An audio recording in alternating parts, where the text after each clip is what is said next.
years ago was amazing. We had several thousand people organized through the Direct Action Network who decided to shut down what we consider the most undemocratic institution on the planet, the WTO.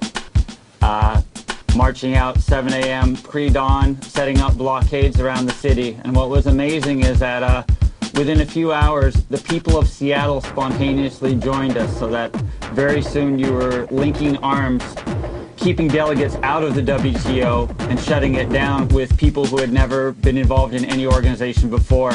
But people held tight, shutting it down from dawn to dusk. And at the same time, there were actions across the planet. The longshore workers had shut down every port up and down the West Coast. Direct information. This is direct information. A complete collapse. A complete collapse. There will be no new millennium round.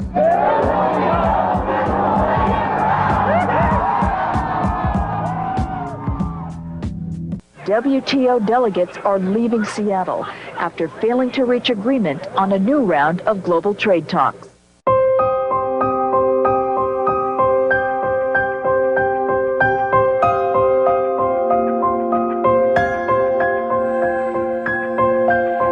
We're here to celebrate that shutdown and to remember what it was all about. One of the mementos that I've kept is actually the New York Times from November 30, 1999. I don't know if you can see it there, but it shows a big banner that some of our forest activist friends had made. It says, "Defend our forests, clear cut the WTO." And I'm happy to report that what they tried to launch in Seattle 10 years ago and failed to do, and then maybe 17 months later, in the ashes, literally, of the September 11 attacks in the U.S., they managed to launch a Doha round, but which is so fraught with so many different difficulties, the mandate of it. They have not been able to conclude that round. The WTO is pretty much frozen and paralyzed by a political process that is untransparent, and it's only because this movement managed to get smarter and deeper and broader and wider, especially in the global south. How a lot of the opposition now has been led by Indian peasant farmers, by South African HIV/AIDS activists, keeping their government accountable. The Brazilian trade unions have done an incredible job keeping their government accountable.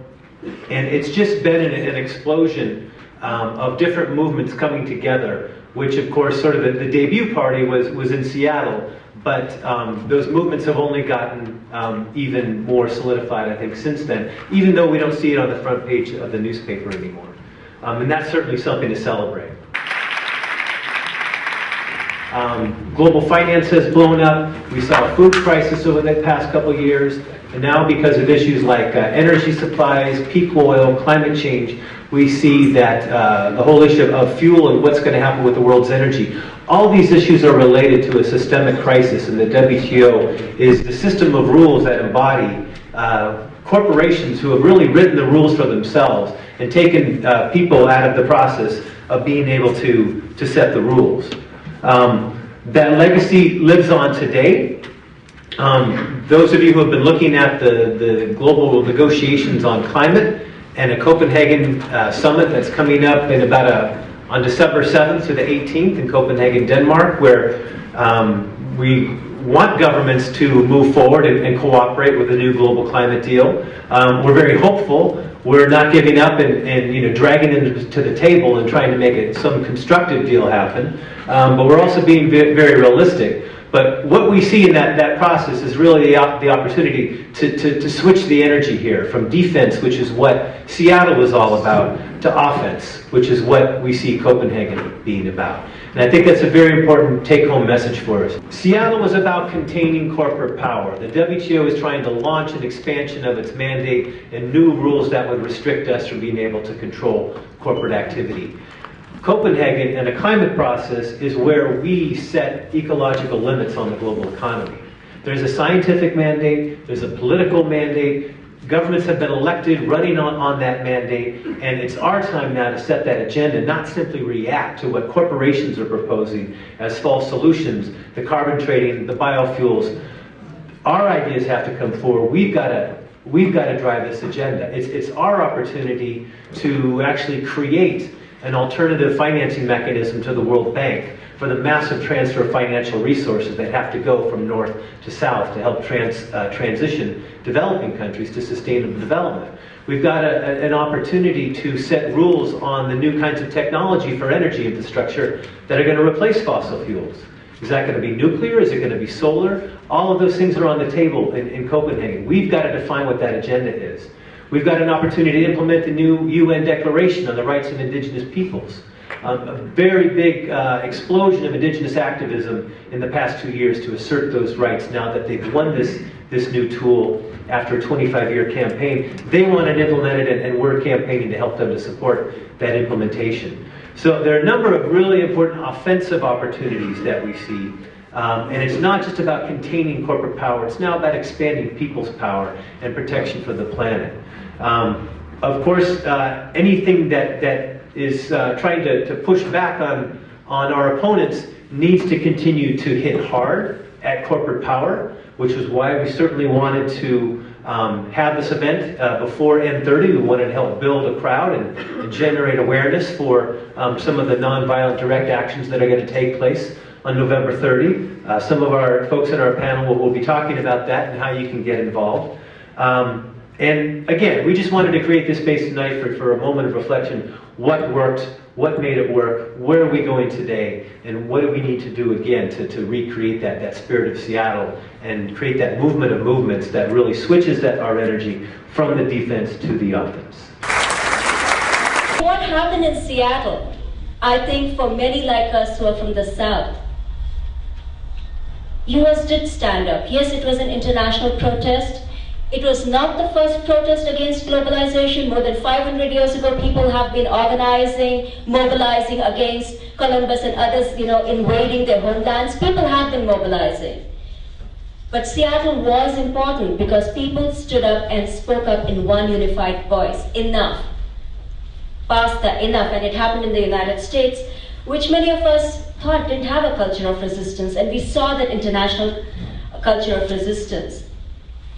As Victor pointed out, it was also the start of something, which was a decline of capitalism and globalization. WTO has tried over and over again. They keep offering agriculture as the carrot to third world countries and then turn it into a stick as we see hunger increase in the third world. More than 1 billion people, 1/6 of humanity, is today identified as being hungry by the FAO. All these solutions to hunger and poverty through free trade, through deregulation, through liberalization, all words that sound so good and liberating, had actually just put people in the chains of hunger. And last year, when the food price crisis happened, when the prices skyrocketed 83% between 2005 and 2008, governments such as my own country, India, they put export bans. They were focusing on feeding their own people rather than exporting the food. An economist, April issue, said, this is the biggest challenge to globalization.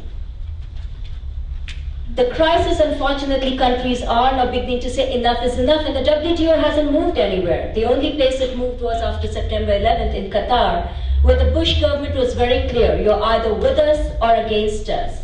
And that applied to both trade talks, as well as to, of course, the war on terrorism, the so-called war on terrorism.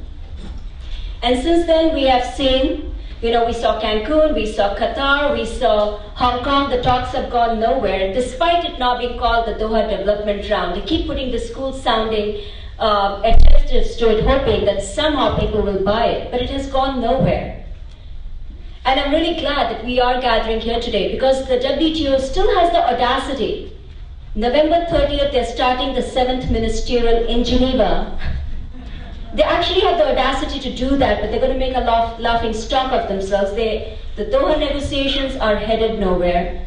They're doing it because the procedure requires that this body comes together every 2 years. The last time they met was in 2005. They tried to move things forward in a mini-ministerial last year. And of course, the Indian peasants, I'm so proud to be from India. The farmers came out and the message was very clear to our commerce minister. You go sell off our livelihoods and we'll sell you off when you come back. So Kamal Nath was the one to be very clear and say, hey, we are talking about a development round and the talks are failing over livelihoods of my farmers, of the India's farmers and other farmers. So we are going to have another ministerial. It is not headed anywhere. One would laugh about it if things weren't as bad as they are. 10 years ago, in that incredible teaching that IFG organized, we all had said what's going to happen. And unfortunately, I can't even rejoice that what one was saying 10 years ago has come true. 1 billion people are starving. Hunger is on the increase. They keep churning out their lies that it's a crisis of demand and supply and free trade will take care of it. Where people are hungry, we can just ship food over. People have no money, and that's why they're starving. And that is why our movement, which came together in Seattle, knows we have won. But now we are doing even the most important work that needs to be done. Enough of reaction. Now we're being proactive. What does it look like? How do we actually feed the world? It was the influence of the civil society that we saw ISTAD last year come out with a report which actually showed how do we feed the world by 2050. By focusing on small-scale farmers, by ensuring markets for them, by rejecting genetically modified crops as a solution for world's hunger or free trade. So we are now beginning to carve out that space. And most important, I would say, Rand Corporation really got it right. What brought Seattle ministerial down? It was a swarm of bees. There were no leaders. And that's what we are doing as we go forward. We're just being bees. I just want to be bee. So thank you for being here, and great to be with all this incredible community that makes that happen. Thank you. It was so obvious that what had happened is that, that the people in Seattle, the demonstrators and the activists, had belled the cat of economic fundamentalism. Boom. That was it. It would never be able to go anywhere in the world again without being known, recognized. It could not meet in secret, even try to, after that. But it would never happen again. But I think when I think of Copenhagen now, I just think, this is so different where we are today. The issues at play are beyond the control of any government. And my own take on Copenhagen is I'm so glad everyone who's going is going there, but at the same time, I actually don't think that government can handle it at all. Governments bring up the rear. So it becomes ever more important with respect to Copenhagen, the role of civil society. And reaching out to religion, education, and other institutions, not civil society by itself, but the role of civil society is absolutely critical in making this transition. And I don't have a lot of faith in this Kyoto, Copenhagen, Rio. I don't have a lot of faith in these processes because governments are immobilized. And look at ours, but look at everybody else's, unless it's a dictatorship, and that's not the kind of mobilization we want or need. So I would say that on one hand, I'm glad people are going there. On the other hand, I don't expect a lot of outcome other than the recognition of civil society of itself. And I'll close with one sentence, is that the way you heal an ecosystem or an immune system or any system, whether it be a social system or an economic system, is you connect more parts to itself. And in a non-charismatic, very, very real, important way, that really is what civil society does, is connect more of humanity to itself. And it's not, a headline, but it is what we're doing, and it's critically important for our survival. I want to give a little bit of historical perspective to link it to where we are today. In Seattle, the issues were, as you saw in the film, free trade versus fair trade, transparency in international agreements, workers' rights, environmental rights, labor rights, issues of national sovereignty, issues of participatory democracy versus top-down ordering, and all of those were the kind of traditional arguments that were taking place between corporations and governments and people who've been excluded. The people rose up, Seattle closed down, and that was a tremendous victory. And WTO has never really recovered from that, I think it's fair to say. It still exists. They're still trying to have a new round, but I think it's been permanently weakened. But the problem hasn't stopped. That is to say, the problem of the juggernaut of planetary destruction, the problem of corporate domination, the problem of expansionist economics, the fundamental root causes of the problem were not yet fully revealed as far more systemic. Now, 10 years later, we now are experiencing full-on recognition of a global climate crisis. 2 years ago, we had another teaching in Washington, D.C. called the Triple Crisis, where we linked these issues to each other, that there was more than one gigantic problem that was upon us now. There were three problems that were all related. One is global climate change, the second is global resource depletion, and the third is particularly peak oil, that is to say the diminishment of the supply of cheap fossil fuel resources.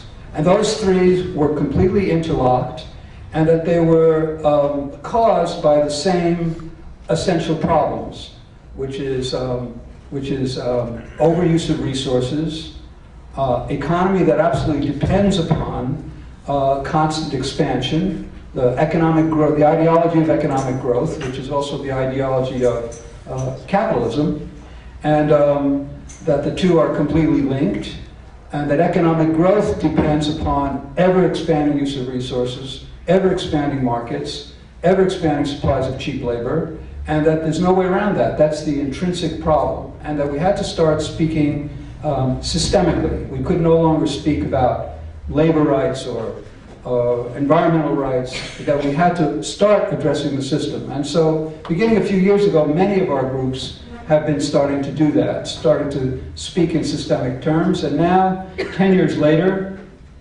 we are at a situation where we have to not only fight the battles on the institutional level that Victor and Anuradha described, but we also have to start fighting battles on a broader terrain of assessing the systemic problem and how to adjust that. 6 points where the battle is really needs to be fought, and where we need to address it with a greater energy and consciousness. One, of course, is economics. The whole question of is an economic system based on never-ending growth even possible on a finite planet? Of course, it's preposterous. You know, the economic system intrinsically is up against the limits of the planet. And how do we address that? What kind of economics are we interested in developing from here forward? Consciousness, recognizing the limits of the Earth, the carrying capacity of the Earth, and beginning to shape all economic and political models within that framework. Technology. Well, we want to transfer better, more sustainable technologies to the countries that have been deprived of it and whose resources have been ripped off by the colonial system and by global corporations. We need to do the kind of technology transfers that third world countries are demanding so that their technologies are more efficient and sustainable. Nonetheless, there is a limit to that direction as well. We just published this book that I strongly recommend. It's called Searching for a Miracle, and basically it argues that there is no combination, that in the era of climate change, there's no combination of alternative technologies, alternative energy technologies that will make up for the loss of fossil fuels, which have fueled this system up till now. And therefore, the true answer to our dilemma is conservation, powering down, localization, and the end of the model of globalization. We need to recognize that that is kind of over, that the globalization model, which depends upon ever-expanding economies and a lot of transport and a lot of digging up resources all over the planet and processing them, cannot really survive much longer. Overconsumption, overuse of energy resources, overuse of material resources, these are the root causes of our problem today. Questions of equity are on the table. If we're in a limited carrying capacity planet, and we need to cut our consumption, how does that affect people who have been under-consuming all this time? And obviously, there need to be formulas for equitable exchange and democratic exchange of available resources. This is very complicated work, but very, very important. And finally, I'll just say the word population. This is a word that you're not allowed to say usually in left-wing gatherings, but I think it's an issue that we have to start talking about. Nobody's recommending draconian anything, but we do need to talk about the fact that there are going to be 8 billion people on the planet pretty soon. And they have to live somewhere, and they have to consume water and food and goods, and we need to find a way to address both consumption and population as problems that we need to face. So that, to me, is the future work, and that's where we kind of stand 10 years later. Thank you. I just wanted to say something around technology transfer.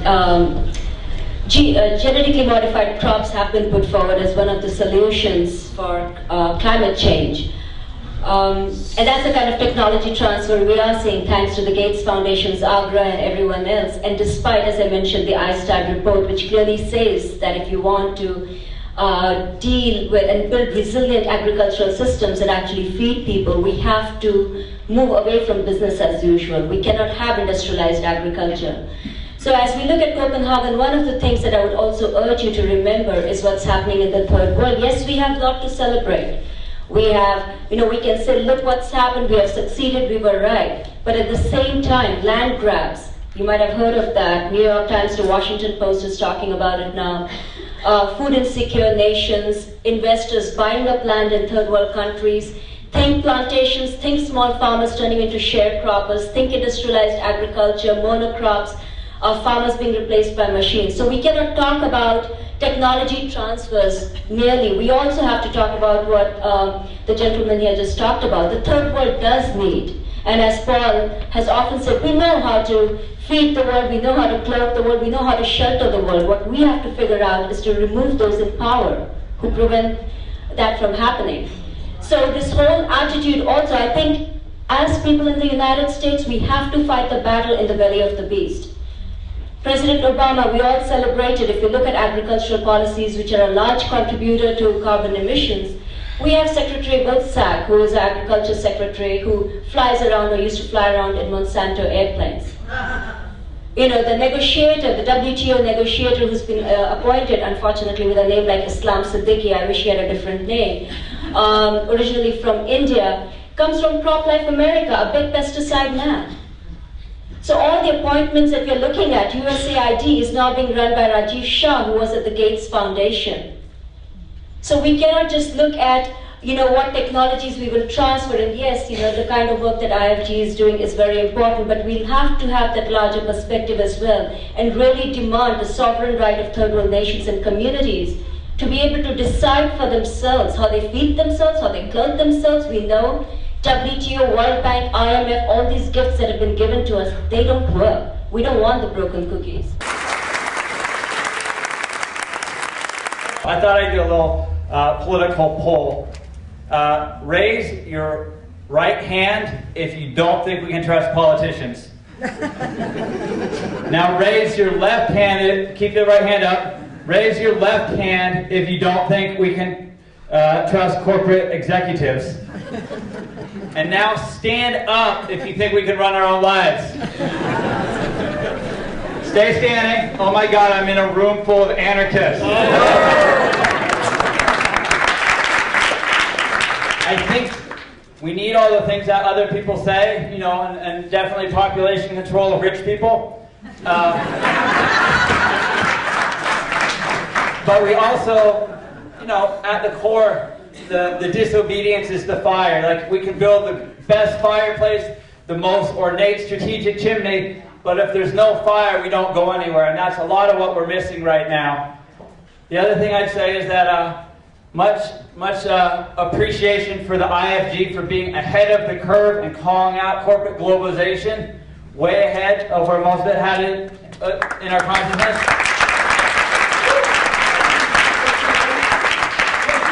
And now the new WTO is the climate, it's carbon trading. Those same corporations are looking at carbon trading as the way that they're going to dominate the planet through offsets, through carbon trading. And if they're allowed to, if we allow carbon trading solutions to continue, it will create a bigger speculative market, like the subprime housing market, a bigger speculative market than every other commodity on earth combined. So those corporations are drooling over it. And that's what they're that's what they're shoving through Congress right now, and that's what they're pushing through Copenhagen. So it's not just enough to say, we need a strong climate deal. We actually need a climate deal that doesn't use the same institutions of corporate capitalism that got us into this mess to not get us out of it and destroy the planet while we're at it. And we're also in a very Seattle WTO moment right now. The Obama administration is the primary obstacle on planet Earth to any forward progress on climate. I'll say that again. The Obama administration is the primary obstacle towards any progress on climate. And the corporations are pushing him hard. They have something like, 8 lobbyists for every member of Congress. So we need to push back. And what I'd say right now is we need to do what we did 10 years ago, and we need to do it next Monday. On the 10-year anniversary of Seattle, there's in 9 cities across the United States, there will be nonviolent civil disobedience actions to show, like we did 10 years ago, that the people in the United States don't support our government and corporations' obstruction of real climate solutions, and that we support them agreeing to science-based targets. The real binary then was civil society versus top-down authoritarianism, as it is now. So Seattle was an amazing moment, but I think that it's often treated as an anomaly rather than one of the high points in a remarkable history of the last 20 years of popular power. A history that's been written by civil society, by nonviolent direct action, by people in the streets, by rebellions against governments and corporations, in which we won a great deal. I was in Seattle 10 years ago doing what I do best, which is wandering around aimlessly on the margins while David was organizing and doing more direct things. And but what's interesting is, as you know, taking the long view, is looking at these extraordinary victories and looking at how profoundly different the world is than anybody anticipated. I was part of anti-nuclear actions that merged with the indigenous rights movement in Nevada in the 1980s. I saw the rise of indigenous power, the resurgence of indigenous culture that had a peak of its own with the quincentennial in 1992, where they said this is not the celebration of Columbus's arrival, this is the celebration of 500 years of survival of what that meant. And the extraordinary indigenous triumphs since then, culminating in changing the governments and political landscape in Ecuador and Venezuela in the last, Ecuador and Bolivia in the last few years, but many other things, the creation of Nunavut in northern Canada, etc., are absolutely astonishing. And I think, for me as an activist, looking ahead to Copenhagen, I look at how desperate the situation is, how much we need to invent a future different than anyone they're willing to give us or grant is even possible. One of the tools that we need is the memory of these extraordinary moments. I never really thought the WTO was this tank that was just going to roll over us forever, rather than that the tank would be spinning its wheels in a ditch for the most part the last several years. There's been a lot of other moments, some of which, many of which people forget. The fact that we destroyed the free trade area of the Americas entirely, it no longer, it derailed completely. The fact that Hillary Clinton, that the status of NAFTA has changed so profoundly. Hillary Clinton pretended she'd always been against it when she ran for president last year. Things have turned out so differently. The complete collapse of capitalism a year ago, and then we kind of put the drunk back in the driver's seat and let it continue driving. But the popular rage at Wall Street, and there's so many things that are so remarkably different than anything anybody anticipated. And I think that our hope lies in that absolute uncertainty and unpredictability, and in the confidence in our own power to make other histories. And thank you. And this was this amazing moment when we realized that we could do something different about it.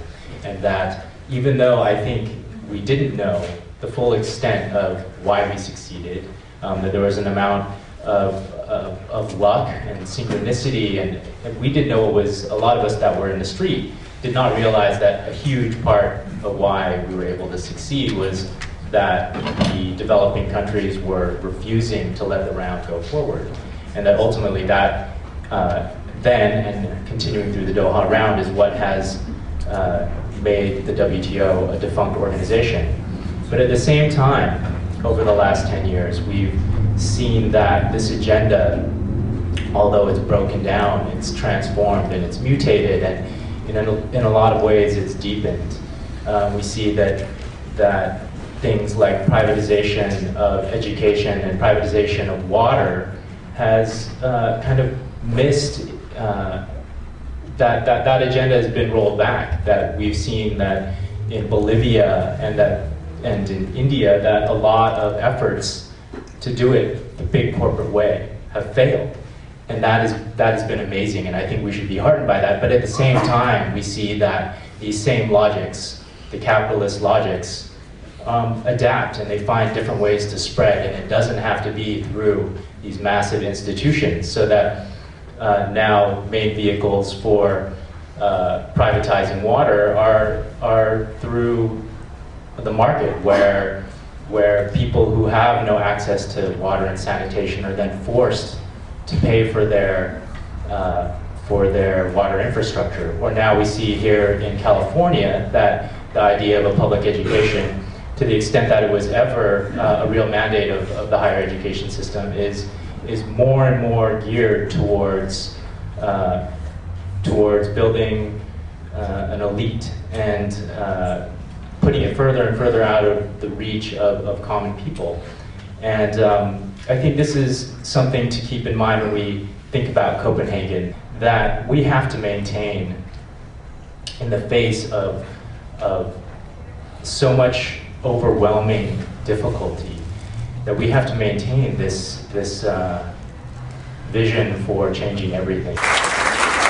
The Citizens Trade Campaign and the California Fair Trade Coalition are bringing together all the aspects of different organizations that are affected by trade, free trade policy, specifically labor, environmental groups, human rights groups, family farmer groups, women's rights groups, and the full spectrum there. For N30, we're planning over 200 events nationwide in our WTO turnaround series to bring specific attention to those fights. I think the fair trade movement to the general public has done a great job connecting NAFTA to specific issues like job loss and offshoring and the depletion of our manufacturing base. And I think the people in this room, will be able to see the connection to climate change, human rights abuses, and the like. But that's where we need to go next with the general public. We all saw the labor movement and the environmental movements and so many other groups come together. It's that kind of cooperation that's going to allow us to have a united front against the specific corporations, the chambers of commerce, who are piecemeal fighting our different movements, fighting labor on the Employee Free Choice Act, fighting the environment on climate change. And we all have our niche in our fight against corporate America. But this is I think, a unifying policy direction.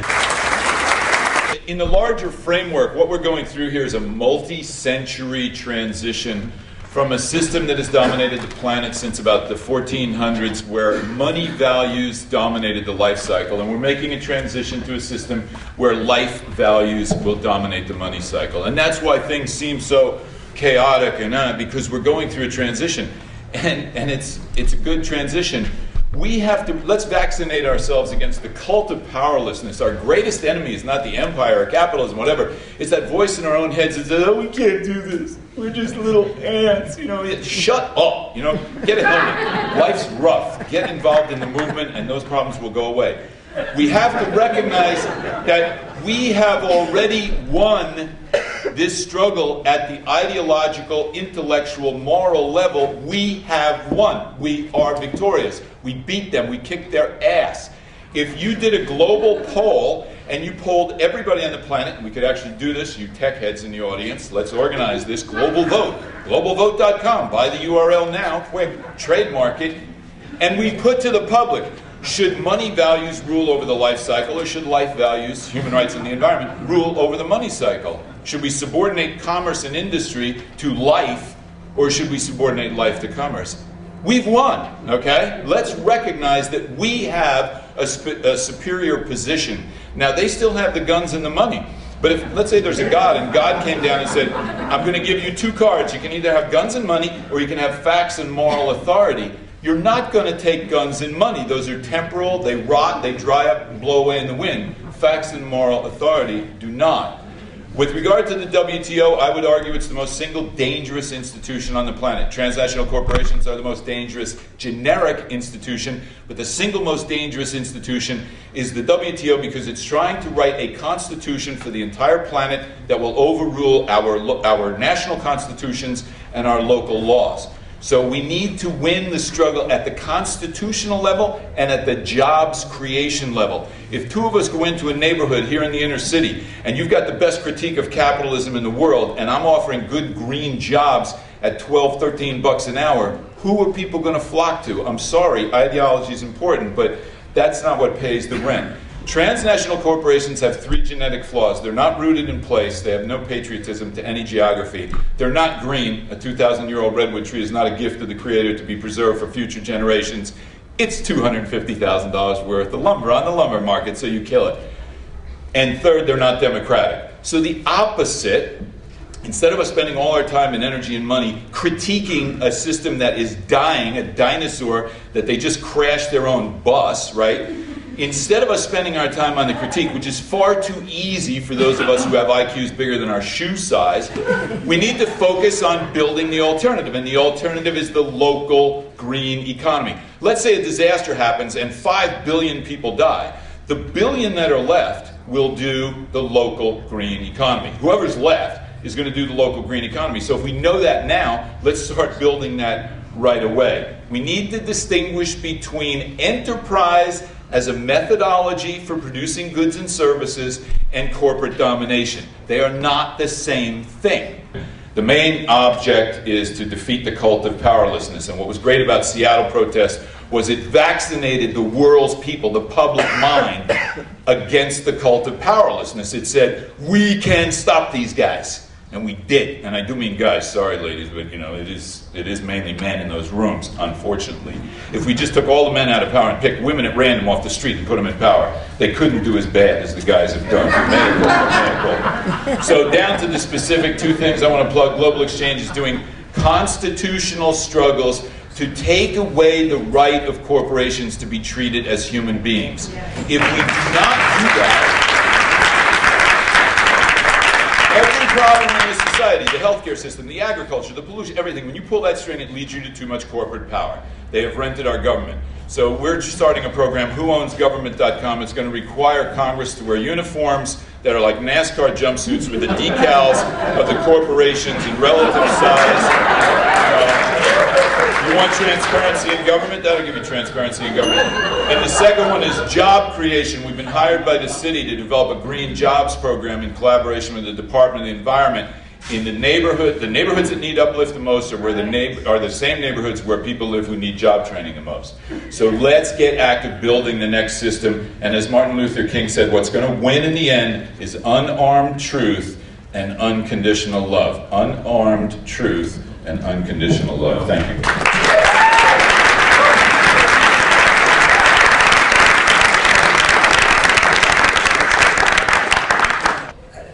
To Kevin's point, I mean, what we saw in the Panic of 08 was just the end of this Potemkin village of prosperity in the United States. And it's so interesting because sustainability or the environment is always like other. We have a business to run. And it's so interesting to see that the Obama administration is trying to restore business as usual, and instead of really recognizing that this is extraordinarily unusual times. Copenhagen is a civilizational issue.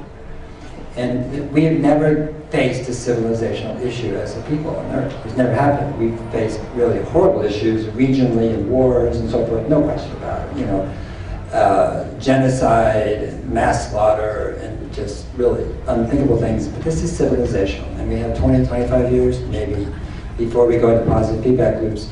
And we don't need any other explanations other than CO2 to figure out that we're in deep shit hole. And so when we think of in terms of technology transfer, one of the things I see, however, is that we are kind of worshiping at technology altars that we're not really taking a really good look at.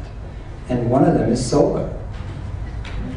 And solar technology is one of the most polluting technologies in the world. You have solar panels going up that are sputtered in electrodeposition with cadmium and telluride.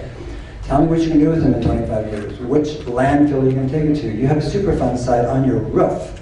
Furthermore, then you have China making silicon, basically PV, and what are they doing? They're scattering carbon tetrachloride all over the countryside, okay? And then they're using two gases, either sulfur hydrofluoride or hydrofluorothane, to etch the silicon that's in solar PV. You emit 1/8 of an ounce of that gas every time you make a solar panel, and you have now a net greenhouse contribution from that solar panel. What I'm saying here is that you're better off burning coal than using a solar panel made in China.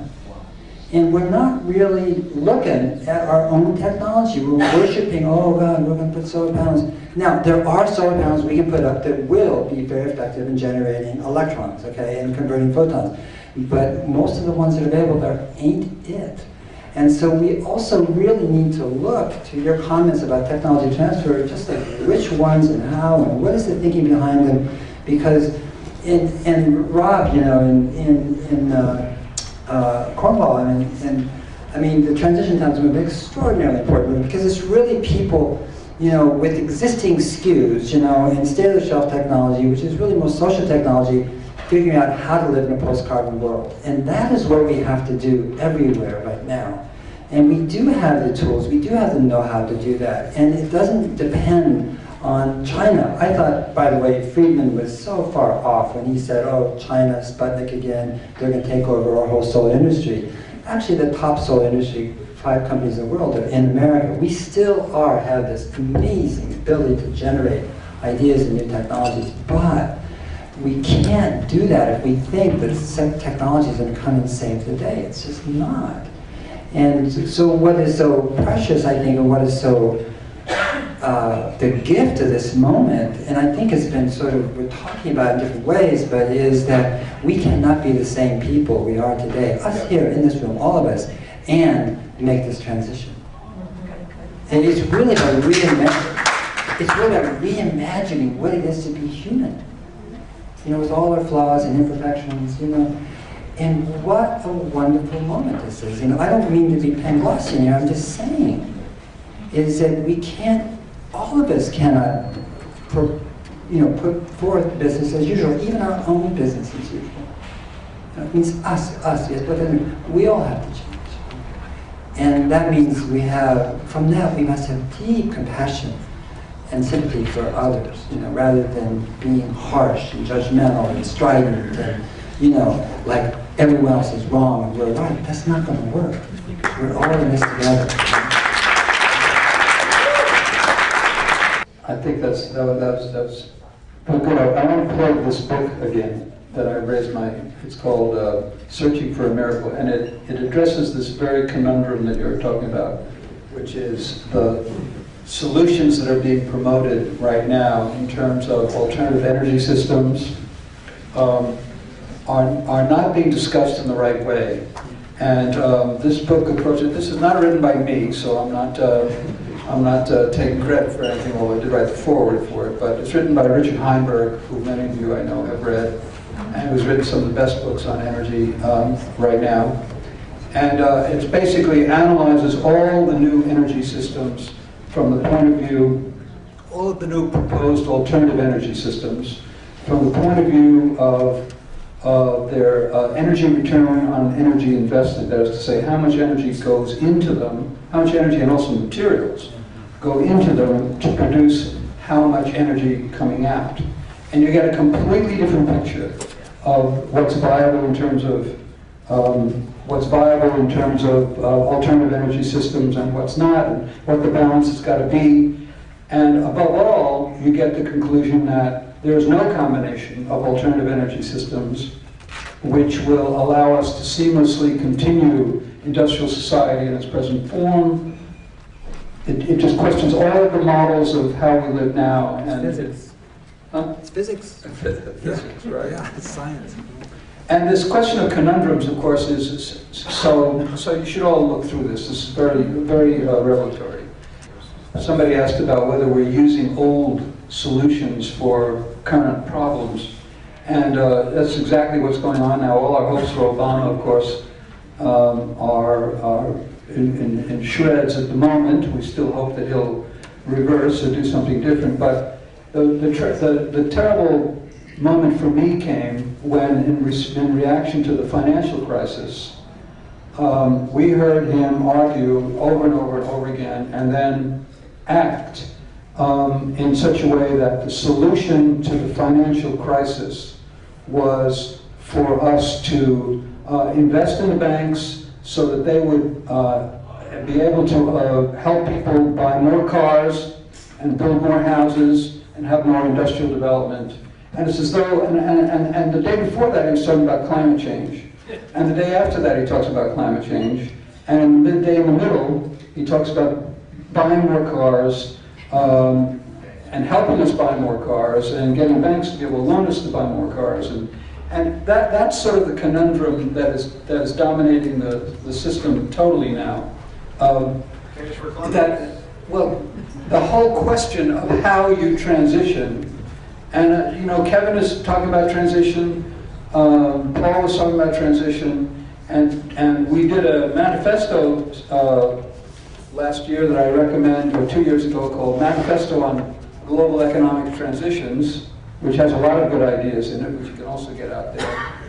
And that's the issue. How do you move from the kind of system which has built-in destruction of the planet and built-in devastation for local communities and local systems, agriculture, local economies, and so on, and transition back to systems which formerly worked and toward new environmentally sustainable systems. That's the project of our time.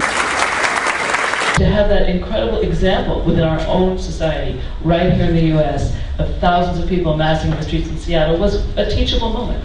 It was a moment where folks learned that it didn't just happen overseas, it didn't just happen in the Southern Hemisphere, it happened right here, that people could mobilize and turn a global institution around. And that's what we're facing now in Copenhagen. It's not just a question here of shutting it down, it's a question of building it up. It's a question of giving it the teeth and the strength to truly make a difference, because this is a scientific reality. Some of us were in Kyoto in 1997, where the treaty was first, the Kyoto Protocol was signed, and it is stunning when you think that 2 years later, there was that incredible feedback, international response of Seattle, whereas when the Kyoto Agreement came before Senate in 1998 as a potential vote for it, just to even consider it, 95-0. How many people in the room attended a protest against the vote on the Kyoto Protocol? Stand up. How many people in this room were even asked to attend a protest, make a phone call, send an email, or do anything in response to the 95-0 vote on the Kyoto Protocol? And how many people in the room have been asked to do anything about the upcoming climate meeting in Copenhagen? Raise your hand. Well, that to me, in and of itself, shows what Rebecca said. In 10-year, 12-year increments, we are moving forward. And it's absolutely critical, because this is a case where there is no failure. Failure is not acceptable. Failure is not possible. While we in the US are still running at 20 tons of carbon per person, they're running 8 or 9 tons of carbon dioxide per person in Europe. Most developing countries are around between 2 and 4. China's at 4. You'll often hear in the press that the US and China are now equal. The US is 4% of the global population, producing 25% of the carbon dioxide emissions per year. China is producing 4 tons per person, also doing 25%. Is that equal? Is that fair? We talk about fairness. This is a question of global fairness. The people most impacted are the people who've had the least to do with creating climate change. Indigenous people, the poor, Pacific Island and other island nations, the marginalized. Think Katrina, think tsunami, think Arctic Circle.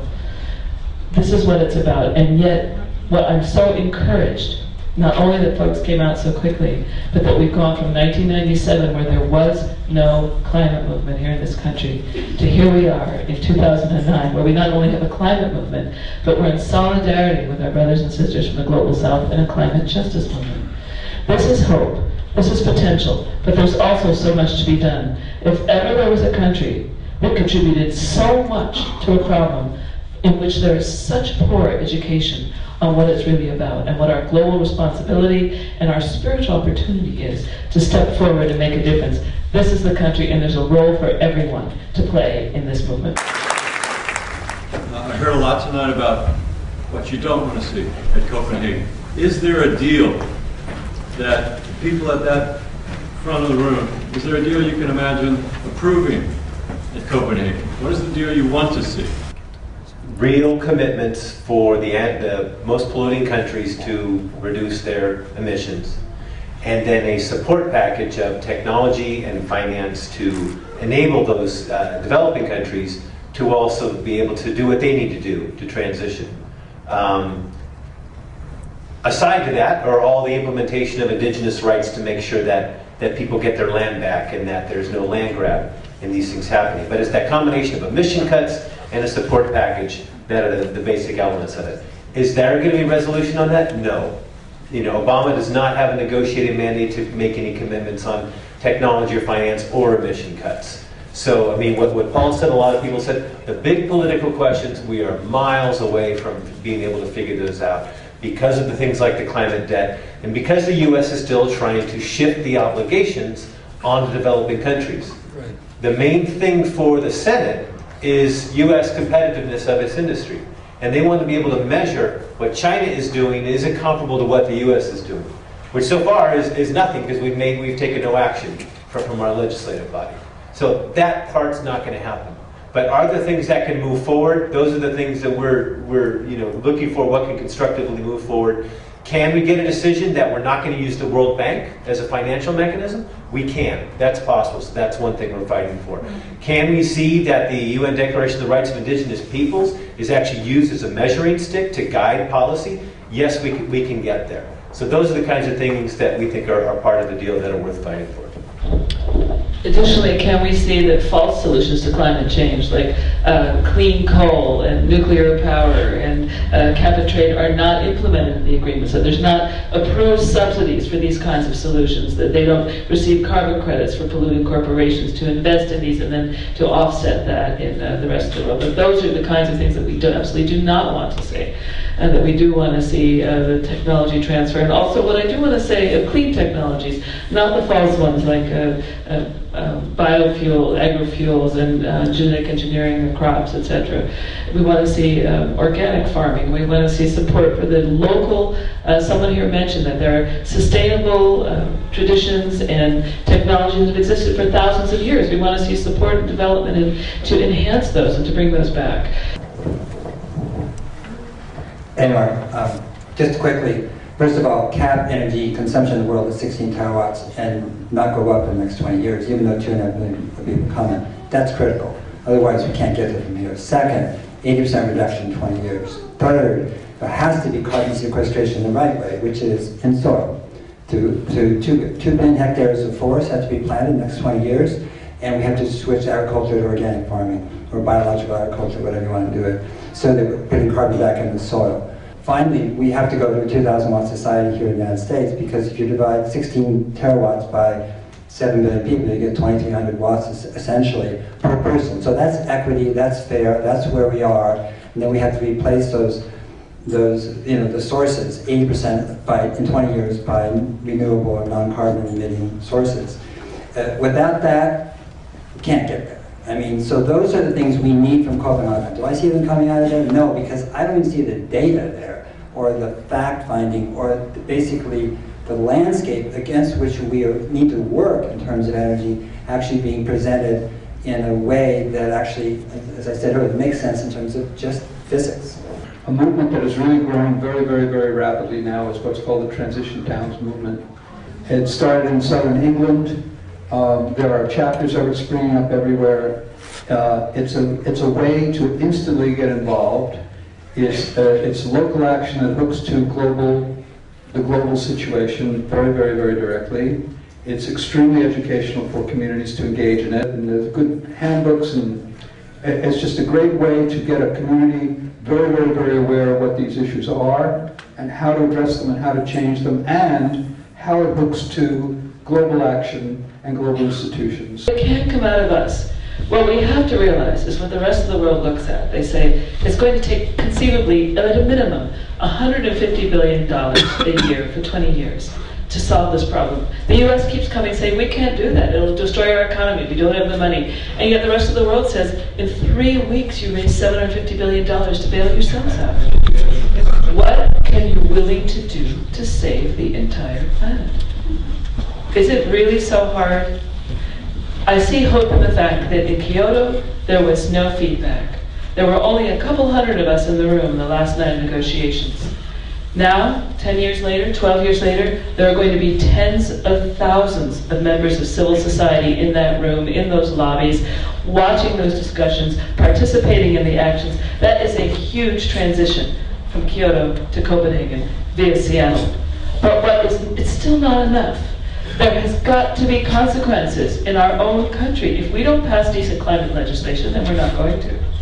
We have to have consequences at home. We have to get rid of the senators that aren't willing to do it. We have to change the people that are in office. David asked who trusted politicians. Some you can trust, some you can't move, and the ones we can't move, if they don't understand about climate, then we have to teach them, and if they're not willing to be taught, then we have to remove them. There's absolutely no other way. We have to build a movement here at home. We have to stand up and admit that we're going to have to go from 20 tons of carbon per person a year to 1. That is not going to be easy, but we can do it. Jerry held up the book. It shows part of the way. Conservation, reduction of energy use, transition towns, but also building a social movement at home. If our government says they can't do $150 billion a year, then we're going to have to teach them that they can. And the way we can do it is by showing them ourselves that we are willing to change because it is a moral demand of the highest order. And we are up to doing it.